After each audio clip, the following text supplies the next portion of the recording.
ES Audio. From the Evening Standard in London, I'm Rochelle Travers, and this is The Leader. Warning, this episode contains strong language as well as major spoilers for Honeymoon States, episode 4 of the final season of the TV show Succession. It's the day after, and the vultures are circling on Succession. Never a dull moment at Waystar Royco. In the latest episode, a baby bombshell is revealed, we have multiple big power struggles, an awkward run-in between a wife and mistress, and an interim CEO is selected after a name is found on a piece of paper from Logan. But was it underlined or crossed out? We've got some thoughts. Every Tuesday until the final of Succession, we'll be reviewing each episode after it drops on the Leader podcast. Be sure to listen to hear analysis, insight, and general fandom around one of the most talked about TV series ever. Joining me now are...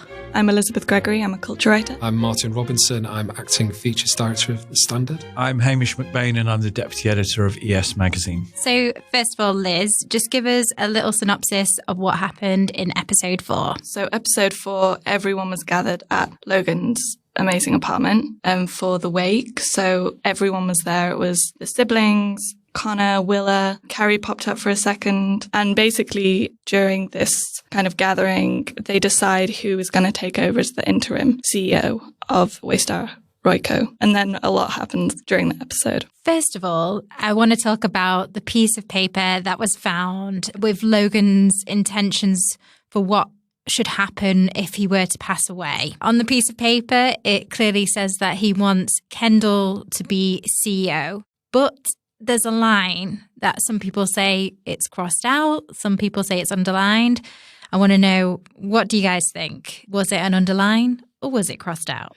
I am absolutely team underline. I like that. Team underline. Team underline. Absolutely team underline. I'm team crossed out 1,000%. Okay, please go ahead. No, you go first. You said it first. Okay, so I think it's team underline because if you were going to cross out, you wouldn't start at the bottom left of the word. You wouldn't start under the word. You would start halfway up, right? Yeah. So halfway up the letter. So he starts at the bottom left and he crosses upwards, which is not how I would do it. Wow, I didn't think you'd get technical with it. Oh, I didn't think about that. But if it was just that he wanted Kendall to, be CEO, why wouldn't he just leave the document as it is? What would be the need in the underline? It's a strong counter-argument. Yeah. I think it's not so much a counter-argument, it's an obvious fact.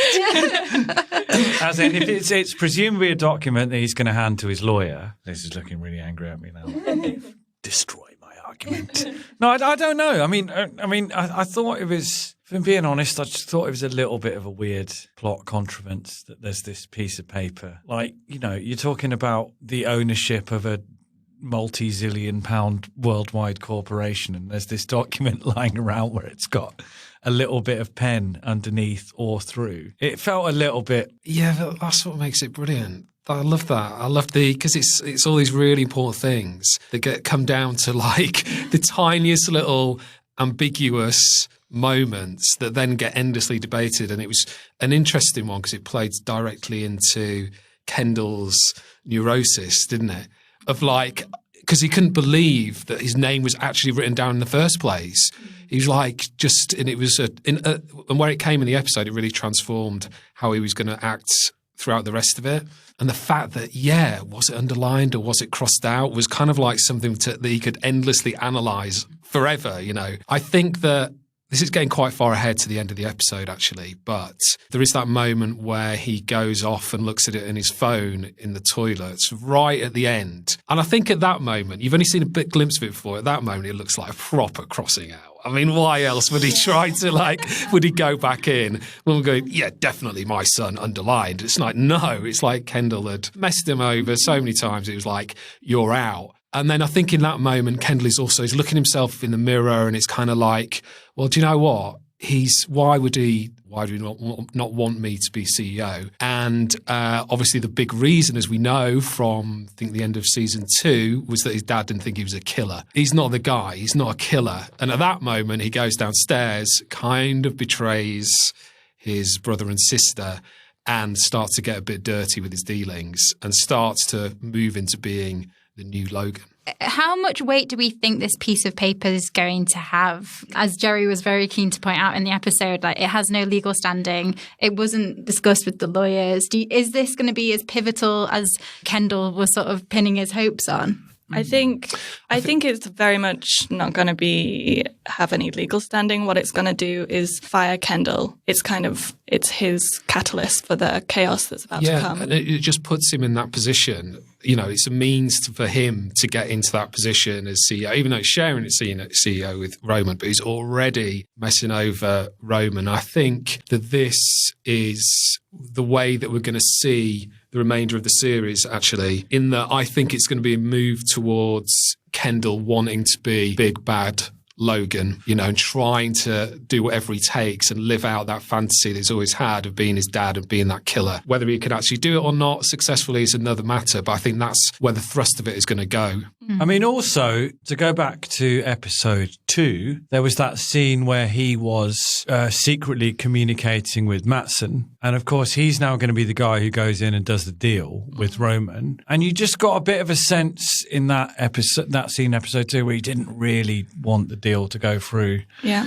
He kind of wants Waystar to live on because it's just, you know, as much as the Pierce thing was appealing, I just think they're so institutionalized within the Waystar thing. Building something up is just basically too much work for young, rich people. And Waystar, they can just fit in and start being big cheeses and bossing everybody around. And it kind of works as an organization. So there's not really too much they can do to totally fuck it up. Whereas with somewhere like Pierce, you actually have to be a good CEO. I think Kendall might be in it to scupper the Matsson deal and become CEO. I think that's a very possible outcome.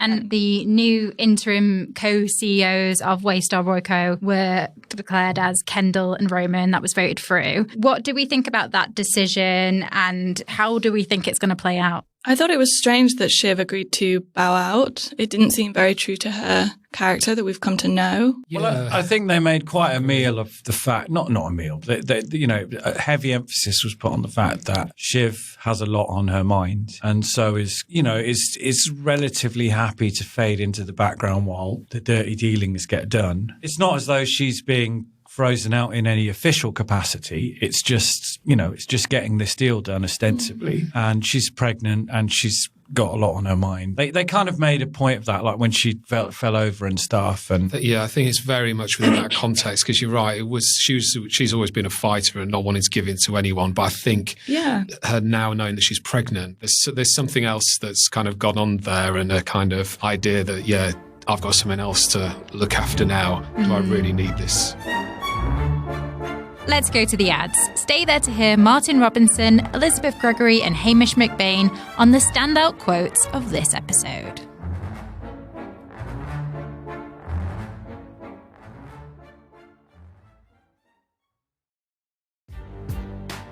Welcome back.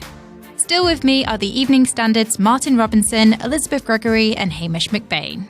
I think actually that it as an episode, it kind of worked. It was almost like a one-act play. And I think someone who hadn't watched any of Succession, because you had the bit where Marsha came in and sort of, you know, and Kendall and Mark, that's how it started. You could watch that episode with having watched no episode, and just sort of enjoy it as a one-act play. Yeah. With everybody kind of trying to double-cross each other and get in. And Greg trying to edge himself into the frame in lots of ways. Which he kind of was because of the paper. Yeah. Oh, yeah. That's one thing we didn't discuss on the paper, actually. Greg question mark. What do we think that means? He was probably just trying to remember your name. Yeah, because Greg goes, does that mean I should be number 2? And everyone just laughs. No. I also thought the bit where the Carl and Frank sort of discussing whether they should just flush it down the toilet. Very, very fun. Yeah, even with those supposedly really responsible older guys who are a bit like, maybe they could just go. Yeah. One thing we did discuss last week, I think, Liz, you mentioned it, about the suit sort of joining forces to, go against the kids kind of thing. Frank was a bit brutal when it came to Tom. Like, there is clearly divides forming amongst them as well. Yeah, that is interesting. And one of the theories about the underline/crossout is that they actually did it. And another question is, why did they show the paper to the kids kids when they could have easily not. I think that they know that the underlying crossout is going to destroy Kendall, or not destroy him, but kind of fire him up in such a way that he's going to cause havoc. And so they did it. They showed him the paper, and they're kind of like watching it now all unfold. That is such a good theory. I did not think of that. Clever. So they've sort of lobbed a hand grenade in. Yes. Let them all kill each other, and then they can... Also, if you think about it, when they initially discovered the paper and they were discussing it amongst themselves, there was no mention of like pencil amendments, were there? There was pencil, but they didn't mention the pen. Oh. Whereas that's written in pen, whereas the amendments are all in pencil. Ooh. But you think, but if they were plotting to do that, wouldn't they have made a bit more of a certain line? Do you know what I mean? If there's the controversy over that felt like the underline or the crossing out of an old man, not someone who's deliberately trying to set something up. There's a very, very clear dichotomy here, which is that the older people, i.e. Carl, Frank, Jerry, these are people who are in their 60s who've worked for the company for decades. They just want this fucking deal to go through so they can all get their ludicrous payouts and go and live on an island somewhere. Yeah. Whereas the kids are much more attached to the legacy, being part of the legacy and creating the future. Obviously, Tom was making moves, trying to suck up to everyone. Is this the end for Tom, you think? Well, he did seem like a bit of a desperate island in this episode, didn't he? It's kind of like, who the hell do I attach myself to now? And he's just clearly hedging his bet, saying to everybody, I'm just here to serve, just here to serve. Yeah, that was gross, wasn't it? Yeah. But it was quite desperate, wasn't it? And but he's just hanging back, seeing what happens, and no doubt whoever is the power player, he would be on them like a leech on a rock. Yeah. Shout out to Carl for like one of the best insults ever to Tom. The Suits had some very good lines this episode. Great episode for Carl. Yeah. I thought one of my favourite lines, like the best burns I've ever heard, was when they were Jerry, Frank and Carl were kind of, putting forward their case for who should be the interim CEO of the three of them. And Jerry said to him, the things you did with cable in the 90s. As in implying he's this absolute dinosaur. Were there any other lines to anyone, like any quotes that stood out? I loved Kendall's when he parred off Tom and he said, I like you, Tom. Good luck. Yeah. It was like, yeah. You're going to need it. The really understated one that really made me laugh was when Greg was talking to Marsha and someone else came over and Greg just went, we'll catch up later, Marsha. And she just gives him this look like, will we? Martin, did you have any? Yeah. I liked Roman talking about pre-grieved. Yeah. So he wasn't feeling in too bad a state because he'd been pre-grieving for ages. Yeah, because that's so dark as well. It's like he's been thinking about his dad's death for years. But that was genius. I also like, a bit of a low-key one. Well, there's one standout one that Marsha did, which was we're calling Kerry a taxi to the subway so she can go home to a little apartment. That was a very which was good devastating. But on a bit of a more low-key level, it's the one where Marsha, who's ruling the roost from like nowhere, Willa came over to her and Marsha says, oh, look how far you've come, to Willa. And Willa just responds, well, look at us both, right? And that was such a great little comeback, little win for Willa within that situation, I thought. Succession is available to watch in the UK on Sky Atlantic and Now. And that's it from this episode. We'll be back next Tuesday with more Succession insight. The Leader podcast is back tomorrow at 4 p.m.